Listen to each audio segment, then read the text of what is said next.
এত কষ্ট, এত ত্যাগ স্বীকারের পর আজকে প্রথমবার শহীদ মিনারে আমরা পুষ্প অর্পণ করেছি। প্রথমে ক্যাবিনেটের অংশীদার হয়ে, এখন আমাদের দলীয় নেতৃবৃন্দর সাথে। সো অত্যন্ত আনন্দিত ভাই, মানে শহীদদের প্রতি শ্রদ্ধা এটা আমাদের রক্তে আছে। কিন্তু এতদিন যখন করেছি তখন সরকারের অধীনে করেছি, এখন মুক্ত দেশে এবং নির্বাচিত সরকারের সময়ে ক্যাবিনেটের দলকে নিয়ে চালে এটা আনন্দ পুরো ভিন্ন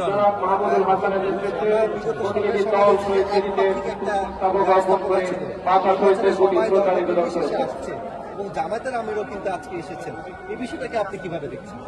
সুন্দর। আমরা তো সবসময় বলেছি আমরা সহিংসতার রাজনীতি দেখতে চাই, আমরা সহানুভূতির রাজনীতি দেখতে চাই। তো সেই জায়গা থেকে আমরা চাই সবাই আমাদের দেশের ইতিহাসে সঠিক সম্মান দেবে এবং সবার সমান অধিকারী সম্মান দেবে, সমান অধিকারী সম্মান দেবে। সবাই থাকবে, সবাই দিবে এবং সুন্দরভাবে একত্রে আমাদের রাজনৈতিক প্রতিদ্বন্দ্বিতা থাকতে পারে, কিন্তু দেশ গড়ার সময় একসাথে সবাই মিলে দেশ গড়বে। আপনি নেতৃত্ব পেয়েছেন, সেক্ষেত্রে আমাদের যে ভাষার যে চর্চাটা সেটি আরো কিভাবে বিস্তার করা যায় বলে আপনি মনে করেন? এই বিষয় নিয়ে আসলে কোনো পরিকল্পনা? এই কারণে আমরা ইতিমধ্যে বলেছি যে কালচারকে আমরা স্পেশাল প্রেফারেন্স দেব শিক্ষাঙ্গনে এবং পাঠ